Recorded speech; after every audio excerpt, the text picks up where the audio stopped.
From Eyewitness News, this is Newsmakers.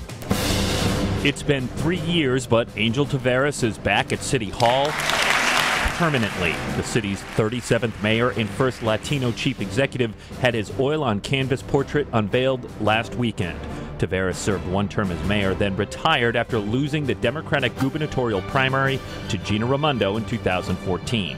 What has Taveras been doing since his political exit, and does he want to return? Our guest this week on Newsmakers, former mayor of Providence, Angel Taveras. Welcome to Newsmakers. I'm Tim White. Joining me on the program from WPRI.com, reporter Ted Nesi. Mayor Taveras, good to have you back on the show. And I don't want to make a prediction, but I'm going to guess 30 minutes from now you're going to say, that was the easiest Newsmakers I have ever done. Well, as long as you don't have any special video from Target 12, yeah. I think I'll be okay. Why don't we cue that up? If we could do that. First of all, let's talk about the portrait. Congratulations on that. And that it'll be up, I mean, it's going to be there forever. You know, it's going to be in City Hall. It's a piece of history. That's really something. Do you like it? Do you like the portrait? Well, I love the portrait. Holly Bartlett, who's a Rhode Island artist, did it, and he had little to work with, so he did a great job. And my daughter was great, though. When she saw the portrait, she told her mom, you know, why is our picture so small? Their pictures in it. So let's they've brought it up on the screen, and there are a few objects within the portrait. Talk about those if you could. What are those? Sure. First and foremost is my family and my wife and my 3 kids. And as you know, one of whom, my youngest, was born after I left the mayor's office. But right. I said, if someone has a problem with that, too bad. So it may not be historically accurate in terms of that, but they are my kids there. And then the newspaper is the newspaper from March 4th, 2011. It was the day after the press conference that you were there and Dan McGowan was there regarding the Category 5 fiscal hurricane. So that's actually the headline and the newspaper. The one change on that was they eliminated the left column so they could move the headline over for artistic purposes. The hat, the baseball cap, was a cap that was given to me by a Dominican Republic national baseball team. And that represents a couple of things for me. I mean, one is my heritage. As you know, my family's from the Dominican Republic. I was born in Brooklyn, but all of my family's from the Dominican Republic. And I love baseball. So that was actually a cap that I now have in my law office, but I used to have in the mayor's office. And certainly, last but not least, the sculpture behind the cap is the sculpture that we won with Bloomberg's Philanthropy's Mayor's Challenge. We won the grand prize, beat out 304 other cities, won $5 million for the city of Providence, and that was the sculpture, and that really represents that, and also my focus on education. And that was the money that helped fund the Providence Talks program? Absolutely, yeah, that's exactly right. I was curious, as we were talking beforehand, just like what the process is to have. I have not yet had my portrait done. Someday, Tim, yeah, maybe. But you know, is there? I think of like when you see like the Queen of England getting her portrait, and she's sitting for a long time. What did you have to do to get your portrait done? I have a feeling that the Queen and I had different portraits done. But no, I mean, first and foremost is to select an artist. And Gonzalo Cuervo and Mark Ryan helped me with that. We had gotten something through the Rhode Island State Council on the Arts. People who had submitted to do the Governor Chafee's work, and that's really where I found Holly, and I wanted a Rhode Islander, obviously, and I really liked his work as well. And so that's the first thing. At the same time, we needed to raise money. Yeah, and we should be clear, there was no taxpayer money for the portrait, right? No taxpayer money. No, this is all privately funded, and that was very important to me for obvious reasons. I mean, I didn't want to spend any taxpayer money on something like this. In the past, it has been done that way, but with the exception, Mayor Cianci, I think, was privately funded as well. So we raised money, and we were very fortunate to have a lot of people.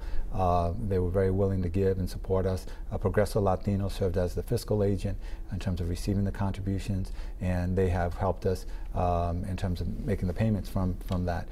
So that was very important to us. In terms of sitting, Mayor Elorza was kind enough to let us use the mayor's office. And I went in there and with the artist, and he had some pictures. He took some pictures and had me doing some different things. I brought in some of the items that you see in the portrait. So we tried some different things, and you know, he had me do different things. I just paid attention, listened, and it turned out okay. He did ask me though. He said, you know, I've been looking at some pictures of you from the time as mayor, and have you gained a little weight? Wow. And I told him I have. I've gained almost 20 pounds, actually. And so don't adjust your sets. It's me. So he did ask me that. And so I thought that was funny. I did say to Tim, the best diet is being in office. And we were saying, we associated you more with kind of the gaunt, we might go bankrupt look of 2011 than, feeling much better now. But it was great. And then he also had us visit his studio during the portrait while he was painting, and so we got a chance to take a look at it in a couple of different stages, and he was just great.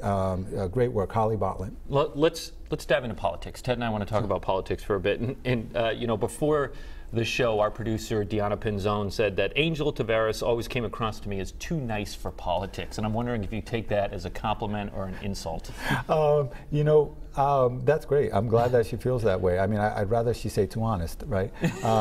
But no, I mean, that was something I think a lot of people said when I ran for mayor, was whether they wondered whether I was tough enough for the job. And I think that I showed that I was, and did what we needed to do to put the city on much better financial footing and a better path going forward. Any desire to get back into politics? I don't have any desire right now, and I'm not trying to be quiet, but I'm very happy doing what I'm doing now, and I feel very good about what we did in the city of Providence and the work that we did together, and I say we because we had a lot of help. So I have no desire right now. If that changes at some point in the future, certainly I'll let you know. What do you miss about being mayor? Well, the biggest thing I probably miss, the kids. You walk into a room of kids and you're the mayor of Providence, it's like, it was like Barack Obama's the president, but you're the mayor. So it was just amazing. And their eyes, the way their eyes light up, how happy they are. And I love speaking Spanish to the kids in our schools. We have 60% of our kids in Providence are Latino, and I love doing that and letting them know that you can dream big, you can accomplish it. I did, and I know you can as well. So that's probably the biggest thing that I miss in terms of that. What don't you miss? Well, I don't miss Target 12 investigations. I can tell you that. They continue. I believe you won a couple of Emmy Awards with it. That's right. But I do want to give you credit because one of the things about that is you did the Feel the Burn. And finally, the Supreme Court just recently issued a decision. The retired firefighter John Sorrow, who was collecting an accidental disability pension. The city stripped Mr. Sorrow of his pension after our report, and the High Court upheld that decision. That's right, and that was really as a result of really your work, and so I thank you for that. But that's something that it was always challenging in that sense because it's a big city, there's a lot going on, and so I used to joke with Tim that I really would like him to spend some time in other parts of the state. Yeah, take a look. We're entering another governor's race. You are friends with Republican gubernatorial candidate Alan Fung, and as a Democrat, you've supported incumbent Gina Raimondo. They were both at the portrait unveiling, right? They both donated. They both donated. Okay. That might be the only thing that they both donated to this year. Probably. Are you supporting either one of them for governor or somebody else? I'm supporting the governor, and I love Alan. Alan and I go way back to high school.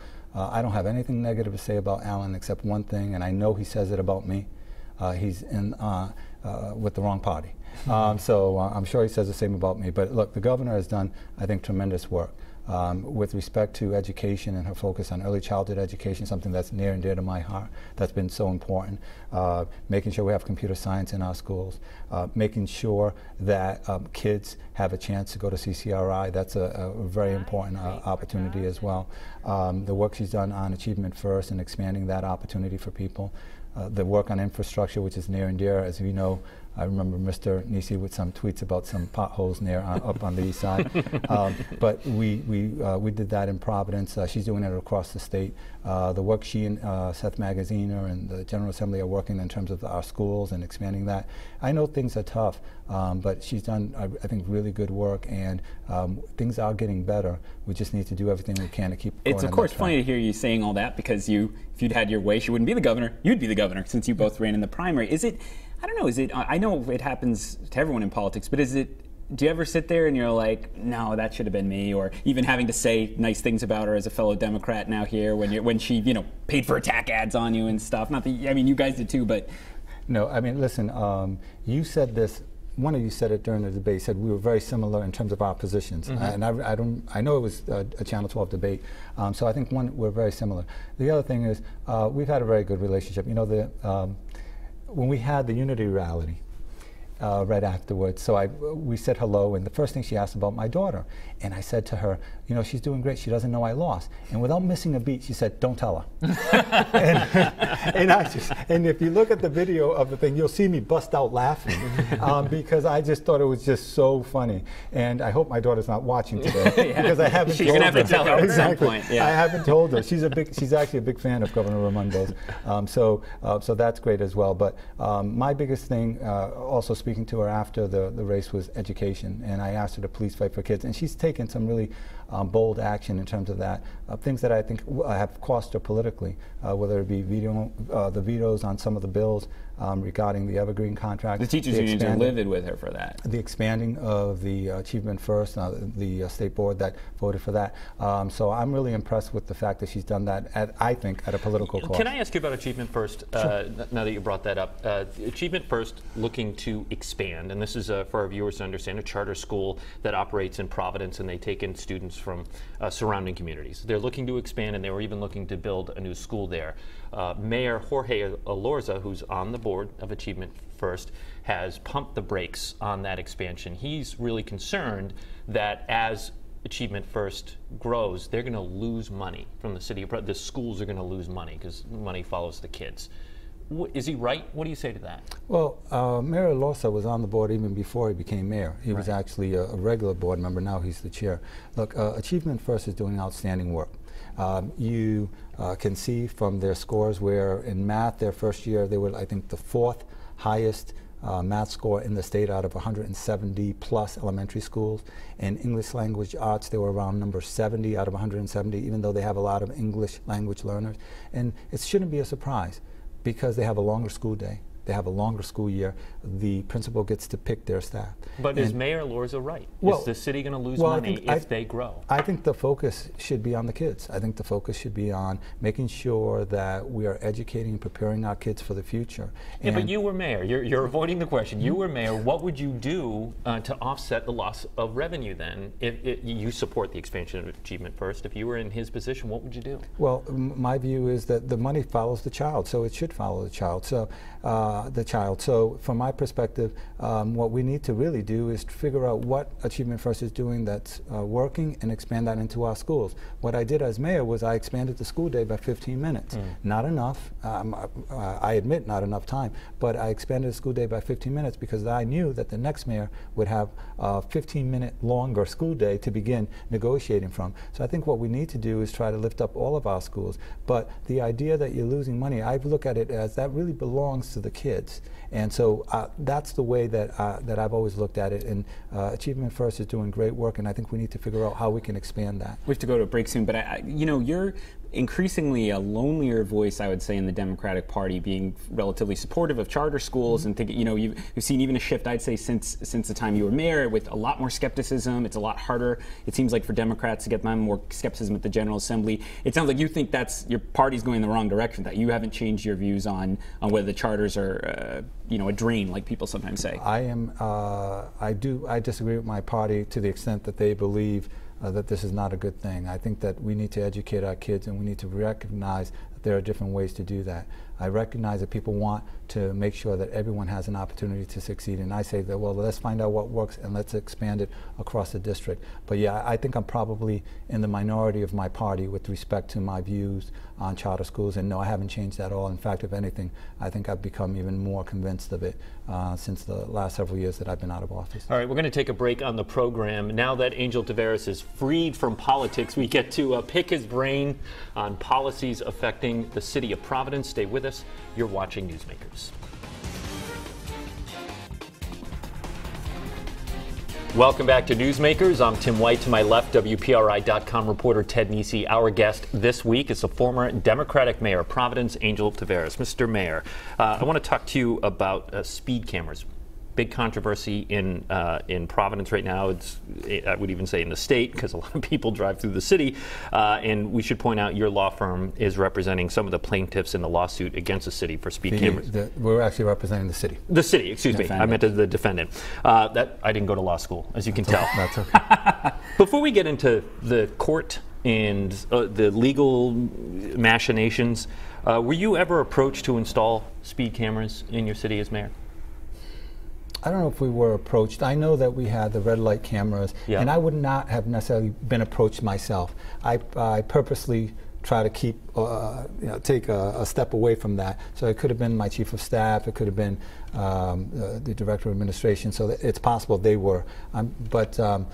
Speed cameras, I just don't remember having a discussion. We did work on the red light cameras and improving those somewhat and dealing with some issues with respect to red light cameras. I remember those, and in fact I think there was some legislation that was revised while I was mayor with respect to the red light cameras. Would you have supported the speed cameras? They're big revenue generators, and people say they're also key to safety, but where would you have fallen on that? I think there is no doubt that it has slowed down traffic in Providence, and I say that from someone who drops his daughter off and drives by Mount Pleasant High School every day, and I think you can see that the traffic has really calmed the traffic there and slowed it down. And you know that in Mount Pleasant Avenue, we had a tragedy several years ago where a teacher was actually struck by a vehicle and killed. So I think there's no doubt that definitely helps slow down traffic. In terms of the revenue that's generated, it certainly produces revenue as well, but I do think that it's a safety measure, and quite frankly, you can avoid the revenue by slowing down. So where does the mediator, former Judge Pfeiffer was, or retired judge, I should say, Mark Pfeiffer was tapped to mediate it. How does this work?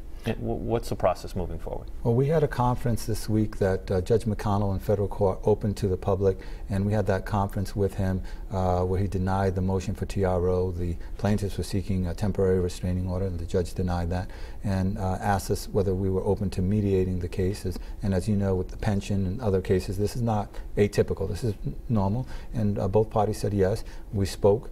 The lawyers spoke and agreed on retired Judge Mark Pfeiffer, who did a phenomenal job during the mediation in the pensions in the city of Providence. He was the mediator that when does it start? Judge Taft-Cotter appointed. I believe our first session is April 23rd or 24th. It's a Tuesday, I believe, but I just don't know. It's 23rd or 24th. Okay. I want to ask you, we talked about Governor Raimondo and now in the first half. How do you think Mayor Lorza is doing? I think Mayor Lorza is continuing to move the city of Providence forward, and I think that's very, very important. So it's a tough job, and I'm glad to see that that things are going better in terms of financially. He's rebuilding the rainy day fund, which I thought was very important. He's had 2 operating surpluses in the last couple of years, which is important. Funding the pension fully, which is important. He's also worked to bring more attention to the city. The Providence Fest that's coming up soon. I think this is the 3rd or 4th year of it, which is great. I believe the marketing is PVD Fest. PVD Fest. We'll get an email. That's good. That's good to know. That's good to know. But so I think that he's working very hard, and it's a difficult job, and I know it, and I can tell because I see a little bit more gray in his hair as well. So. Does he ask you for advice? Do you speak to each other frequently? We've spoken a couple of times. I mean, but you know, he's got his focus and his views, and I think he's doing a good job under very, very difficult circumstances. I had a question for you about a policy issue that you mentioned, pensions. I feel like we've always been talking about pensions. Here we go again. There's this push now to find some way to monetize the city water supply to get assets for the pension fund. You looked closely at this when you guys were there, and if I recall, your administration told us, the reporters, that you had questions about whether this was legally possible. Could you talk about what you learned about that, since it seems like this debate's going to heat up again? Well, the first thing that I would say is this, that people sometimes are looking for a silver bullet to solve the problem. And I remember being at the Roads on the Patuxent with the retirees, and they were asking about the pensions, the water supply board, and I said to them at that time, if it was so easy, don't you think someone would have done it? Really, don't you think someone would have done it already? So that's the first thing. The second question, I testified under oath about this. So let's assume that you sell the water supply board. Who is entitled to those funds? And there's legal there's a legal view out there that it's the ratepayers. The ratepayers, and that the ratepayers, by the way, means you, anyone who's paid for Providence water, but that the ratepayers are in fact the ones who built the system and therefore entitled to it. And I would anticipate there would be litigation on that issue that would go on for years. Now, what we tried to do, and when I was there, was to regionalize the water supply board. It would still be a quasi-governmental entity, but it would be regionalized, and the board would be able to make a little bit of return on selling the water, because right now they don't make anything on selling the water. But we weren't able to get that done. But I think it should still remain as a quasi-governmental entity. I've said this before, water is an absolutely crucial natural resource, and you don't realize how important it is until you have to boil it. And you realize all of a sudden you can't use the water without boiling it. So I want to be very careful of that, and I think that the mayor and the General Assembly they're being very, very careful with respect to the next steps. Let's stick with the topic of pensions, since Ted brought it up. You worked for city pension reform when you were in office. Recent audit found the city pension fund is still only just under 26% funded and has a liability of $1 billion. That's with a B. Now having the ability to look back and see the work that you've done and its impact, do you think the reform went far enough? Well, one thing we should know about this, and I know Ted has followed it, you have as well. First of all, we are on a 28-year amortization, which means a 28-year period in terms of becoming fully funded. And we're probably on around year 5 of that 28 years, and please, forgive me if I'm off a year or two. It's been a while. So this is a long period of time. We also, when we did the reform, first of all, we knew, based on the information from the actuary, that the unfunded liability was going to go up before it came down. And Mr. Nesi has lots of charts, and you can request some of those probably from the city, and you can see that it was going to go up because it goes down. I can't explain all the details. The actuaries can, but they explained that to us. Without what we did in the city of Providence, I can tell you that the city would not have survived financially. We would have gone and filed for Chapter 9. I think that would have been devastating for the city. I think it would have been devastating for the state. I think we'd be still digging out of that. In addition to the damage it would have done to us and to our reputation, the legal fees would have been exorbitant. In Central Falls, it was several $1 million. Central Falls, and we have a budget that I believe is about 40 times as big as Central Falls. I think their budget is about $16 million. I could be off a little bit, but we were at almost $700 million. So, so we were able to avoid bankruptcy, make really big structural changes, eliminate 5% and 6% compounded COLAs, cap our pensions, suspend our COLAs, require people to pay longer into pensions, reduce our unfunded liability by almost $200 million at the time.